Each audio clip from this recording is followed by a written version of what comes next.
మీ ఎలాంటి వ్యాపార ప్రకటనలకైనా వెంటనే మా ఛానల్ సంప్రదించండి. నమస్తే.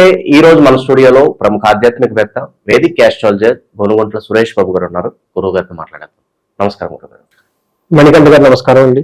గురుగారు, నవంబర్ మాసం విశేషంగా మీనరాశి వారి పరిస్థితి ఏ విధంగా ఉండబోతుంది? ఏ లక్షణంలో ఉన్నారు? దీని తాలూకు ఇంపాక్ట్ ఎంతవరకు ఉంటుంది?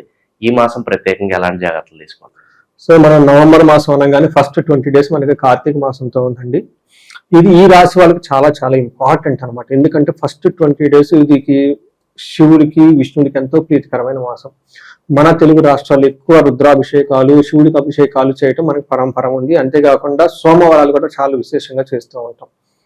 ఈ టైంలో మనకి శాస్త్రాలు ఏం చెప్పారంటే అండి, వైష్ణవుడికి కనుక సాష్టాంగ నమస్కారం కనుక విష్ణుమూర్తికి ఎవరైతే చేస్తారో, తులసి చెట్టును పూజ చేస్తారో, ఉసిరి చెట్టును పూజ చేస్తారో వాళ్ళకి ఉన్న అష్ట కష్టాలు తొలగిపోతాయి అని చెప్తూ ఉంటారు. మనకి భాగవతంలో అదే చెప్తుంది అనమాట. ఎక్కడ మనకి ఆధారం లేనప్పుడు మనకి సరెండర్ టు ద విష్ణు భగవాన్ అని చెప్తూ ఉంటారు అనమాట. విష్ణుకి ఎప్పుడైతే మనం శరణాగతి చేస్తామంటే అన్ని అరిష్టాలకు శాంతిస్తాయంట. అందుకని ఈ మంచి మాసంలో అందరూ మీనరాశికి చాలా చాలా ఇంపార్టెంట్. ఎందుకంటే వీళ్ళు పడని బాధలనే లేస్ట్, పడని ఏదైనా లిస్ట్ లో ఏదైనా ఉందంటే అది లేదు. లిస్ట్ ఆఫ్ వీళ్ళు పడిన బాధలను లిస్ట్ తీసుకొని చెక్ మార్కులు చేసుకుంటే అన్ని వీళ్ళు పడి ఉంటారనమాట. అందుకని ఇలాంటి వాళ్ళకి వాటన్నిటికీ ఉపశమనం రావడానికి మీనరాశి వాళ్ళకి ఇది చాలా చాలా ముఖ్యం.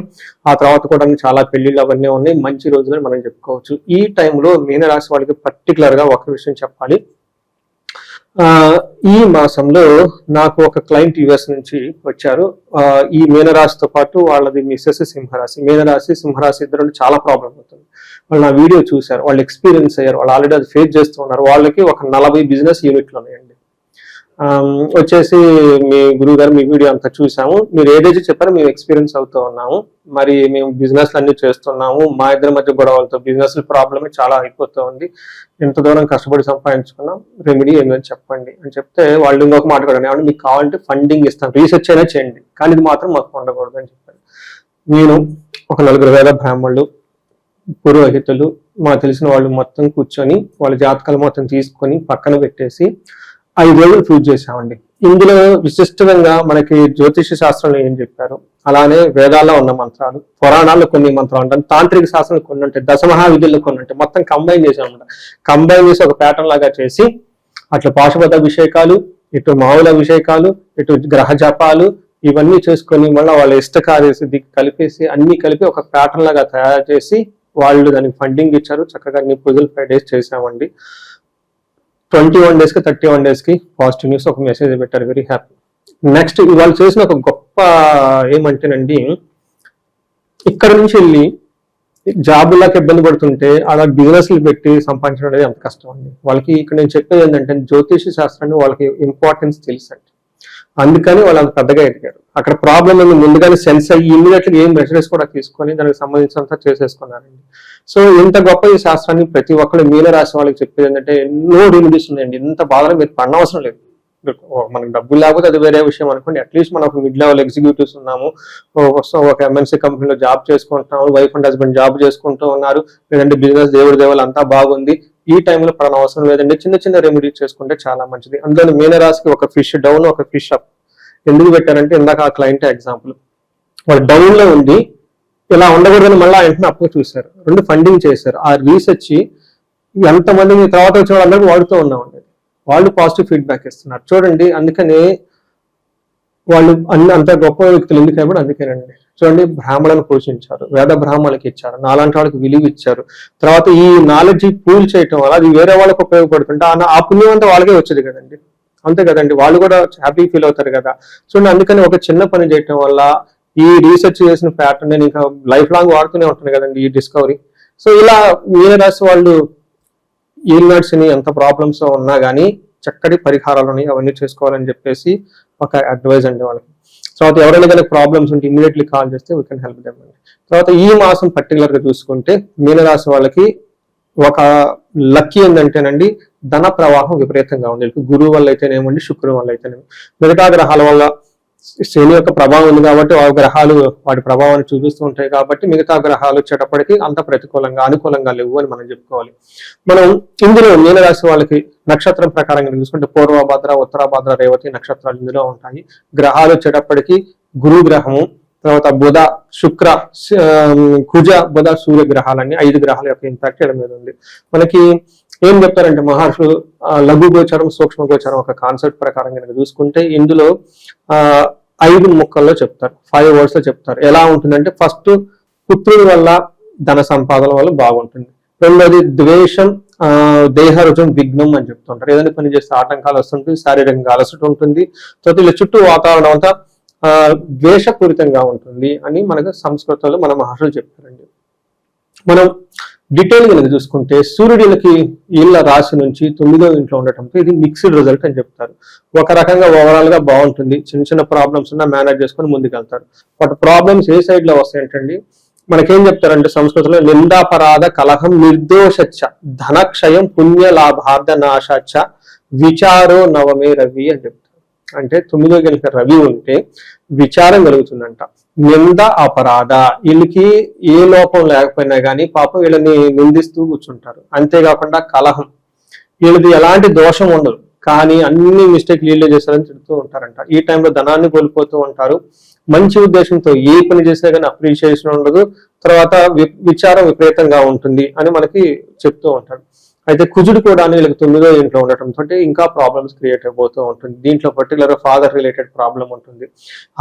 ఏమైనా మంచి మంచి పనులు చేయాలంటే వాటికి తీర్థయాత్రలు చేయాలన్నా కానీ కుదరదు, పూజలు చేయాలన్నా కూడా చేయలేరంట.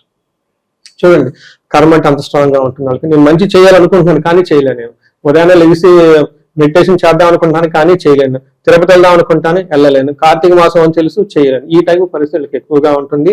అంతేకాకుండా మనకి కుజుడు 9వ ఇంట్లో అంటే అశనాచ ధనశూన్యం శోషణం దేహపీడనం అని చెప్తారు. అంతేకాని స్థాన నాశనం విరోధచ్చ నవమస్తే ధారాసుతే భవేత్ అంటారు. ఈ టైంలో మీనరాశి వాళ్ళకి నేను బిగినింగ్ చెప్తుంటాను, ₹1 మీరు జేబులో నుంచి తీసి ఖర్చు పెట్టే ముందు 1000 సార్లు ఆలోచించండి. ₹1 పోయింది, ఒకటి పోయింది, దాన్ని అసలు ఇంకా తిరిగి రాదు. వీటన్నిటికంటే ముందు ముఖ్యంగా డబ్బులు పోతుంది. ఆ డబ్బులు ఎవరికైతే ఇచ్చారో మీ గురించి 100 రకాల నెగిటివ్ బయట ప్రచారం చేసేస్తారు. ఇది మీనరాశి వాళ్ళకి ఆల్రెడీ లాస్ట్ 1 year నుంచి జరుగుతుంది. ఇంకా వచ్చే 5-6 months ఖచ్చితంగా జరుగుతుంది కాబట్టి కొంచెం జాగ్రత్తగా ఉండాలి. ఈ టైంలో వీళ్ళకి స్థాన నాశనం, ఈ కుజుడు ఉన్న పొజిషన్ పోయే అవకాశం ఎక్కువగా ఉంటుంది, జాబులు పోయే అవకాశం ఎక్కువగా ఉంటుంది. కొంతమంది ప్రాజెక్టులు కంప్లీట్ అయిపోయేసి బయటకు వచ్చే అవకాశం ఎక్కువగా ఉంటుంది. కంపెనీలో ఉన్నామో తెలవదు, పోయామో తెలవదు. ఈ టైపు ప్రాబ్లమ్స్ ఎక్కువగా ఉంటుంది. విచారకరంగా ఉంటారు. ఈ టైంలో వీళ్ళు సరిగ్గా దేహ శోషణం, శరీరాన్ని సరిగ్గా కేర్ తీసుకోరు, శరీరం అంతా ఎండిపోతుంది, సరిగ్గా భోజనం చేయలేరు, భోజనం చేయాలన్న ఆలోచన కూడా ఉండదు, భోజనం చేయడానికి కూడా కూర్చొని స్థిమితంగా భోజనం చేయనట్టుగా ఉంటుంది. ఈ టైంలో విపరీతంగా ఖర్చు ఉంటుంది, శత్రుబాధ పెరిగిపోతూ ఉంటుంది. అయితే మీనరాశి వాళ్ళకి శుక్రుడు చాలా మంచి ఉపశమనాన్ని తీసుకొస్తున్నాడు, చాలా స్ట్రెంగ్త్ ఇస్తున్నారు. గురు శుక్రుడు ఈ రాశి వాళ్ళకి చాలా బాగా ఉపయోగం చేస్తున్నారు. ఇందులో శుక్రుడు కనుక చూసుకుంటే దుఃఖనాశం, మహాసౌఖ్యం, బంధుమిత్ర సమాగమ, రాజదర్శనం, అర్ధప్రాప్తి, నవమస్తే గురుగనందని అని చెప్తారు. ఈ టైంలో వీళ్ళకి ఎంత దుఃఖం ఉన్నా కానీ ఆ దుఃఖం అంతా పోయి ఏదో ఒక విధంగా మళ్ళీ నార్మల్ అయ్యే అవకాశం ఎక్కువగా ఉంటుంది. సౌఖ్యంగా ఉంటారు, కంఫర్టబుల్ గా ఉంటారు, బంధువులతోటి మిత్రులతోటి చక్కగా కలిసి సమావేశాలన్నీ చేసుకుంటూ ఉంటారు. ఈ టైంలో వీళ్ళు హైయర్ అఫీషియల్ కలుస్తారు. పొలిటీషియన్లు అయితే హైయర్ పోస్టుల గురించి ట్రై చేస్తూ ఉంటారు. ఇంతేకాకుండా ఎవరైనా ప్రమోషన్స్ రావాలంటే ప్రమోషన్ గురించి ట్రై చేస్తూ ఉంటారు. ఈ టైంలో ధనం వచ్చే అవకాశం కూడా విపరీతంగా ఉంది అని చెప్పుకోవాలి. ఓవరాల్ గా టైం కనుక చూసుకుంటే మంచి ఫుడ్ తింటూ చక్కగా హ్యాపీగా ఉంటారు. శుక్రుడు వీళ్ళని చాలా విధాలు కాపాడుతూ ఉన్నారని మనం చెప్పుకోవాలి. బాగా ఇబ్బంది పడుతున్న గ్రహం కుజుడు. ఇక నక్షత్రాల పరిస్థితికి వస్తే ఈ రాశిలో ఏ నక్షత్రాలు ఉంటాయి, ఈ నెల వాళ్ళకి ఎలా ఉండబోతుంది?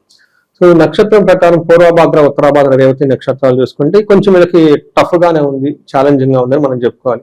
ఒకటి పూర్వభాద్ర నక్షత్రం వాళ్ళకి వస్త్ర లాభము, పార్టీలకి లేదంటే మనకి జ్యువెలరీ, బట్టలు ఇవన్నీ కొనుక్కునే అవకాశం ఎక్కువ. కానీ పరవాసము, ఉన్న ప్లేస్ లో నుంచి దూర ప్రదేశాలు వెళ్ళి అక్కడ నివాసం ఉండే అవకాశం ఎక్కువగా ఉంటుంది. ట్రాన్స్ఫర్ అవటం కానివ్వండి, ఫారిన్ వెళ్ళటం కానివ్వండి, ఫారిన్ రిలేటెడ్ వ్యవహారాలు చేయడంలో వీళ్ళకి అవకాశం ఎక్కువగా ఉంటుంది.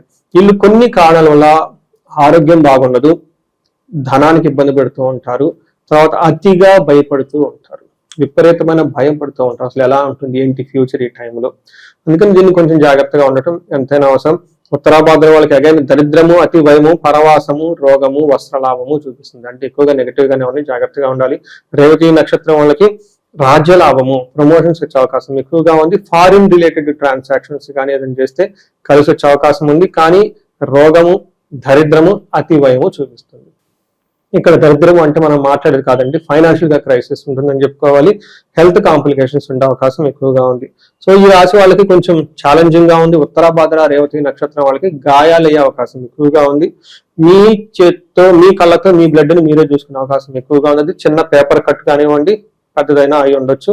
కొంచెం ఇంకా ఇండివిజువల్ గా వీళ్ళకి దశలు అవన్నీ సరిగా లేకపోతే ఇంకా కలామిటీ జరిగే అవకాశం ఎక్కువగా ఉంది. వీళ్ళు అత్యంత ఇంపార్టెంట్ గా హై ప్రయారిటీ తోటి ఒకసారి కన్సల్టేషన్ తీసుకొని సేఫ్ గార్డ్ కోసం ఏమేమి చేయాలో చేస్తే చక్కగా వీళ్ళు హ్యాపీగా ఉండొచ్చు. ఉన్న తీవ్రతలన్నీ తగ్గించుకొని ముందుకెళ్ళిపోవచ్చు. ఇంత పెద్ద బాధలు పడిన అవసరం లేదని చెప్పుకోవచ్చు. పరిహారాల విషయానికి వస్తే అత్యవసర పరిహారం అంటే ఏం చెప్తారు? ఎటువంటి దైవారాధన బాగా అవసరం అంటారు?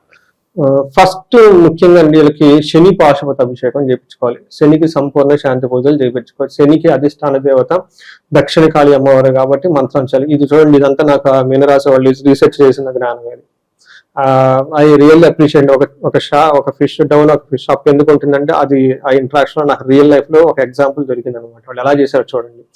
అందుకని వాళ్ళకి అవి ప్యాటర్న్ లో చేసాం కాబట్టి వచ్చిన వాళ్ళకంతా ఈ ప్యాటర్న్ లో చేస్తే చాలా వరకు తీవ్రతలు తగ్గిపోతూ ఉంటుంది. ఇవి కాకుండా జనరల్ గా ప్రతి ఒక్కళ్ళు ప్రతి సమస్యకి ఒక పాశుపత అభిషేకం ఉందండి. మన తెలుగు వాళ్ళకి పాశుపత అభిషేకం చాలా పవర్ఫుల్ గా చేస్తాయి. ఈ టైంలో రుద్రాభిషేకము, రుద్ర పూజలు చేయించుకుంటే ఎంత ప్రాబ్లం ఉన్నా పోతుందండి. శివుడికి సంబంధించిన ఆలయాల్లో చేయండి. ఇంటికి సంబంధించిన ఒక 2-3 వేద పండితులను బ్రాహ్మణోత్తములను పిలిపించుకొని వాళ్ళ చేత అభిషేకాలు చేయించుకొని మంత్ర ఘోష చేయించుకొని వేద ఆశీర్వాదం చేయించుకుంటే ఎలాంటి ప్రాబ్లమ్స్ ఉన్నాయి కానీ తగ్గిపోతుందండి. భార్యాభర్తల మధ్య లేదంటే పార్ట్నర్స్ మధ్య సయోధ్యత పెరుగుతుందండి. ఇది చాలా ఇంపార్టెంట్ గా ఈ టైంలో చేయాల్సింది. జనరల్ గా మనం వనభోజనాలకు ఎక్కువ వెళ్తూ ఉంటాం. ఎన్ని ప్రాబ్లమ్స్ ఉన్నా వీటికి అటెండ్ అవ్వటం ఖచ్చితంగా చేయండి. ఈ టైంలో చేస్తే చాలా బాగా కలిసి వస్తుంది. ఇంకా ఏదైనా కనుక ఈ టైంలో బిజినెస్ లో క్రైసిస్ వల్ల మేము స్వర్ణలక్ష్మి విశేష హోమం చేస్తూ ఉంటాము. చాలా మంచి రిజల్ట్ వచ్చేసింది.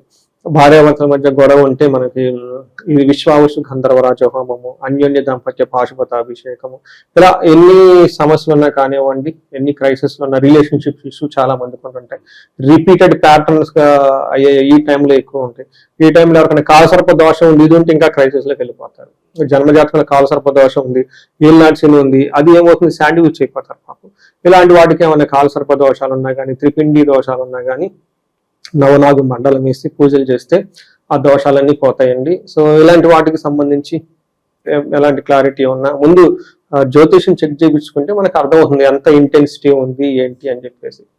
సో ఈ రాశి వాళ్ళకి ఎంత శని శని ఉన్నా కానీ ఈ టైంలో అష్టైశ్వర్యాలు వాళ్ళకి కలగాలి, భోగభాగ్యాలు కలగాలని చెప్పేసి మనం కోరుకున్నామండి. సో ఓవరాల్ గా మీనరాశి వాళ్ళందరికీ కూడా ముందు రాబోయే కాలం అంతా మంచి జరగాలి మనస్ఫూర్తి కోరుకున్నాం. ధన్యవాదాలు. నమస్తే.